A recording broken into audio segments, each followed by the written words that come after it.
Shalom, sahabat Repa yang terkasih dalam Tuhan. Prosedur sering dianggap musuh dari kebebasan. Di zaman sekarang, orang berkata, yang penting hatinya.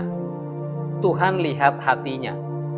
Tetapi pertanyaannya, benarkah Tuhan mengabaikan cara, mengabaikan prosedur? Kita hidup di dunia yang sangat menghargai kebebasan, bahkan di dalam gereja. Ibadah dibuat semakin fleksibel, semakin ekspresif, semua boleh, semua bebas. Tetapi ironisnya, di dunia sekuler saja kita tidak bisa sembarangan. Naik pesawat ada prosedur, masuk rumah sakit ada aturannya, bahkan untuk ambil uang di bank saja ada prosedurnya. Lalu pertanyaannya, mengapa kita ingin datang kepada Tuhan dengan kebebasan tanpa prosedur?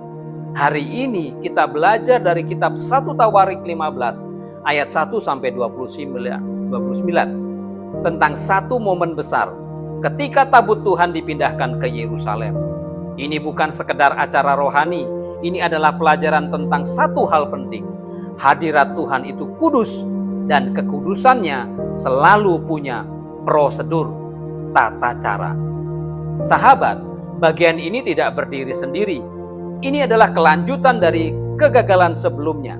Kita bisa lihat dalam pasal sebelumnya. Ketika Daud mencoba memindahkan tabut dengan cara yang salah. Mengapa bagian ini penting? Karena pada masa itu, Israel sedang mengalami transisi besar. Dari konfederasi suku-suku menjadi kerajaan yang berpusat di Yerusalem. Tabut Tuhan bukan sekedar simbol, itu adalah pusat identitas nasional dan rohani. Dalam konteks pasca pembuangan yang menjadi latar penulisan kitab ini, umat Tuhan sedang berjuang memulihkan identitas mereka. Mereka kehilangan bait Allah, kehilangan sistem ibadah, kehilangan arah hidup. Penulis kitab ini menekankan satu hal. Restorasi umat tidak dimulai dari emosi, tetapi dari ketertiban ibadah yang benar. Itulah sebabnya pasal ini sangat detail, yaitu orang Lewi dipanggil khusus, imam-imam ditetapkan, alat-alat musik diatur, cara mengangkat tabut pun diperbaiki. Ini bukan bicara sekedar teknis, ini ajaran teologi.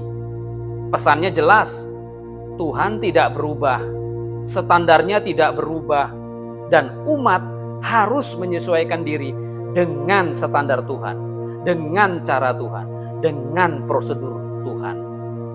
Sahabat, ada kata kunci dalam ayatnya yang kedua.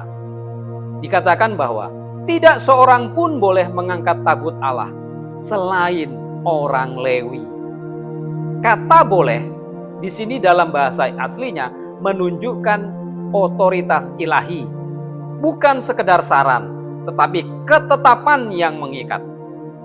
Lalu dalam ayat 13, Raja Daud berkata, sebab kita tidak mencarinya sesuai dengan peraturan.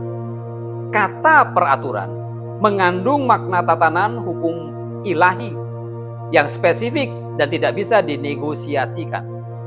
Artinya apa? Masalah sebelumnya bukan karena Tuhan tidak hadir. Masalahnya karena umat datang dengan cara yang salah, prosedur yang salah. Tujuan penulis sangat jelas, mengajarkan kepada umat pasca pembuangan bahwa pemulihan hadirat Tuhan tidak bisa dilepaskan dari ketaatan pada firman yang tertulis.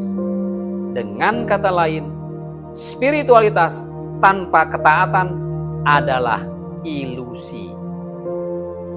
Sahabat, dari bagian ini kita belajar 3 kebenaran besar.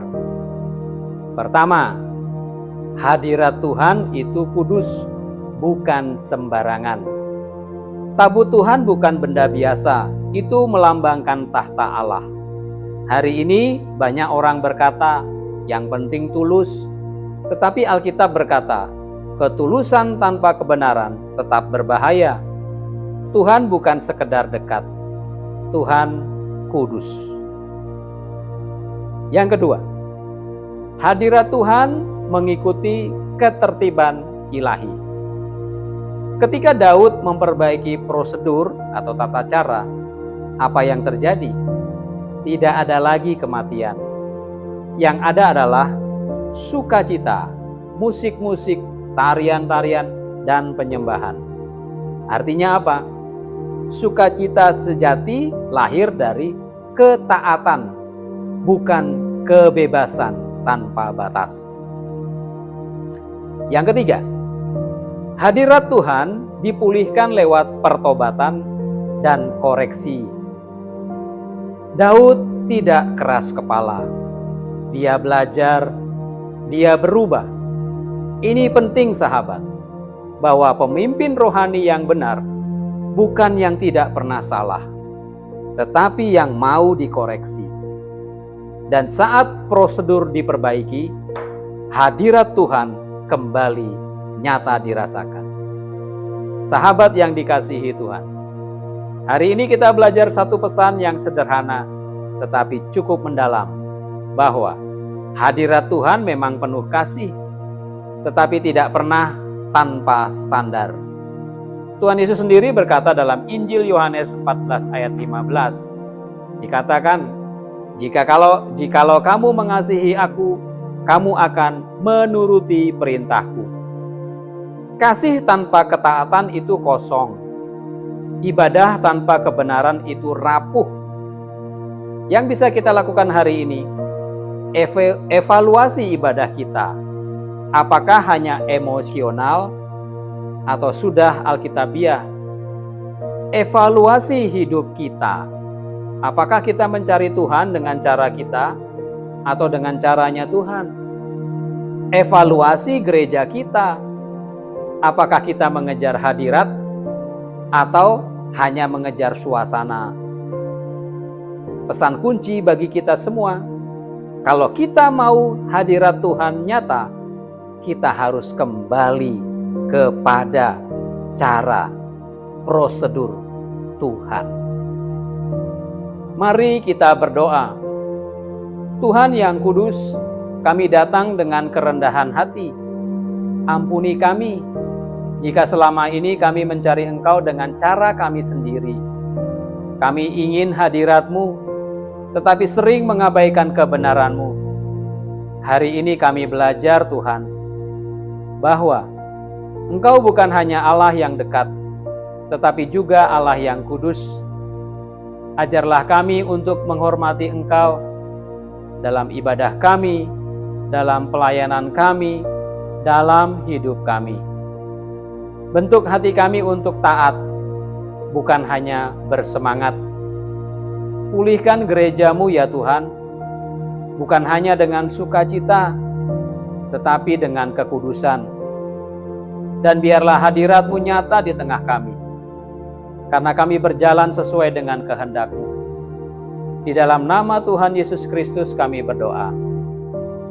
Amin.